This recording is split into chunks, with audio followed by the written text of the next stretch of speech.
Umpisahan na natin ang diskusyon dito po sa Net25 at kasama natin si Senator Antonio Trillanes IV.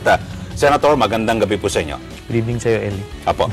At ngayon pong issue tungkol po sa debate, nagkaatrasa na, umaasa pa ba kayo? At siyempre, ang taong bayan ay nagtatanong kung saang lugar pa pwedeng sagutin ni BP Binay yung mga akusasyon laban po sa kanya.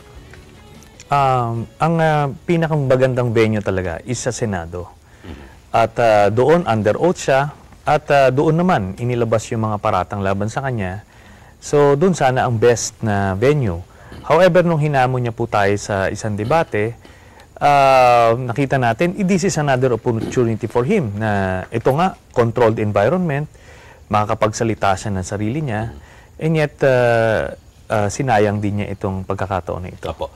Ako po ay nagtataka dahil sa sinusubaybayan ko yung mga pagdinig sa Senado. Kahapon po yung sa Senate Blue Ribbon Committee, yung investigasyon sa di umano'y overpriced na Iloilo Convention Center. Aktibo po yung ibang miyembro ng Senado, particular po yung anak ni BP Binay, si Senator Nancy Binay.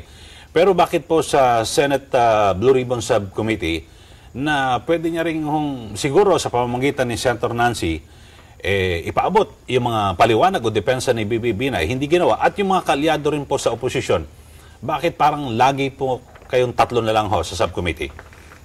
Alam niyo ho, siguro magandang yung mga ibang senador ang sumagot niyan. Pero mararamdaman mo na kaya sila ganyan dahil natatakot sila na benggahan sila ni Vice President Binay pagka ito na yung nakapwesto. So, diyan mo lang makikita kung anong klaseng pagkatao nito ni Vice President. Opo.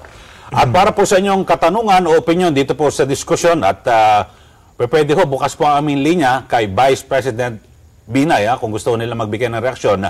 At ilike lang po ang aming fan page sa www.facebook.com/pages/diskusyon, Twitter at diskusyon. Maaari po kayo mag-text dito po sa amin 0935-320-2177 at 0915-660-9793 at 0918-213-9846. At patungkol po rito sa debate, so malabo na at sa Senado, ang laging rason po ay parang mababastos at hindi mabibigyan ng kaukulang respeto.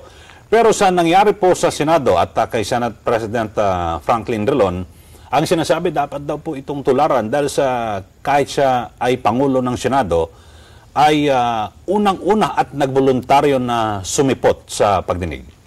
Alam nyo, magandang ano nga yan, kumbaga example na ginawa ni Senate President, humarap siya. Kasi siya ay naniniwala na inosente siya doon sa mga paratang sa kanya. Hindi siya natakot, no? Humarap. Ando doon yung anak ni Vice President Binay.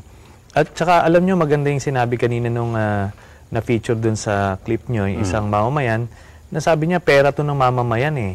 Right. Yung involved dito, kailangan magpaliwanag ka. At alam niyo, instinct talaga ng tao yan.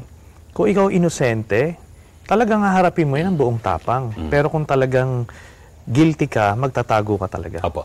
Sa umpisa, talagang maraming nagsasabi na politika lang yan. Pero nang lumawak at talagang meron pong ebidensya na lumalabas, at meron pong mismong testigo, hindi katulad kahapon, parang umamin mismo yung nag-aakusa na wala siyang hawak na dokumento.